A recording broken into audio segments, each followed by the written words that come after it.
Well, aren't you just the most beautiful thing on the face of this earth? Look at all these vain people. Now that we have your attention, let's go over the safety features of this Boeing 737-800 series aircraft.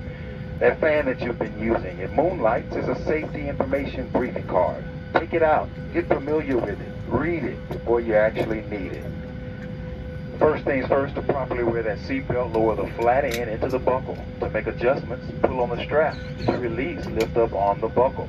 Seatbelt should be worn sort of like your skinny jeans anytime you're seated. There are 8 emergency exits on board this aircraft. 2 at the forward cabin entry, 4 overwing exits, and 2 there in the aft. Signs overhead, disco lights on the floor will lead you to one of those exits.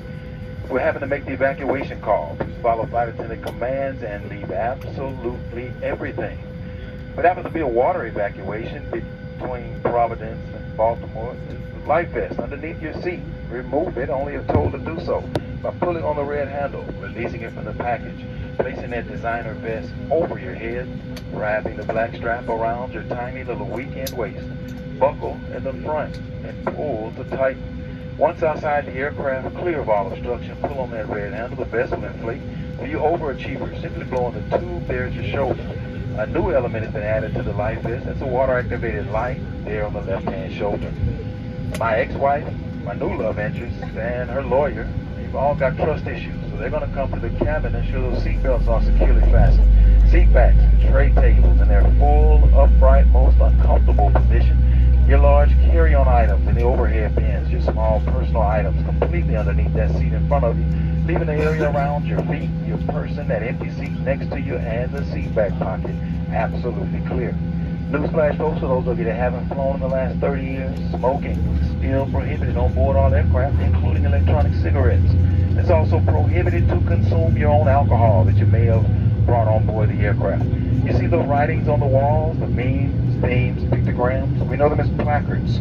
The Federal Aviation Administration states that you must comply with all placards on board the aircraft. But most importantly, crew members' instructions, including those on seatbelts, smoking, and federally mandated masks. And just for your information, ladies and gentlemen, the mask police, this evening they are not wearing a Southwest uniform. They're plainclothes undercover operatives sitting amongst you, behind you, to your left, your right, and in front of you, aka your neighbors and friends. So for your compliance, safety, and comfort, as well as theirs, let's all just wear the mask correctly at all times, unless you're actively eating or drinking. We'll get along just fine on our way to Baltimore. And last but not least, there will be a loss in cabin pressure this evening. We probably wouldn't have come to work. However, if one should happen to occur, 4 designer oxygen masks will fall from the compartment above your head. Reach up once, stop screaming, pull on a mask until that tube is fully extended. This will allow the release and flow of oxygen into the airbag. Remove any facial coverings, place that new airplane mask over your nose and mouth, secure it with the elastic straps, and breathe normally. For those of you traveling with children, or that adult next to you acting like a child, please ensure that you put your mask on first before assisting others. You're no good to them if you're blue in the face, stiff as a board. That's it, ladies and gentlemen, a list of the do's and don'ts. Let's just do the do's and don't do the don'ts. As always, your flight attendants on board the aircraft for your comfort, but primarily your safety. If anyone or anything should happen to impede upon that, please feel free to let your nearest flight attendant know. We're Mr. Gay folks, so glad you joined us. 64 minutes of relationship building time en route to Baltimore, Maryland. Those of you paying attention this evening, thank you for your attention. Those of you that didn't, well, good luck.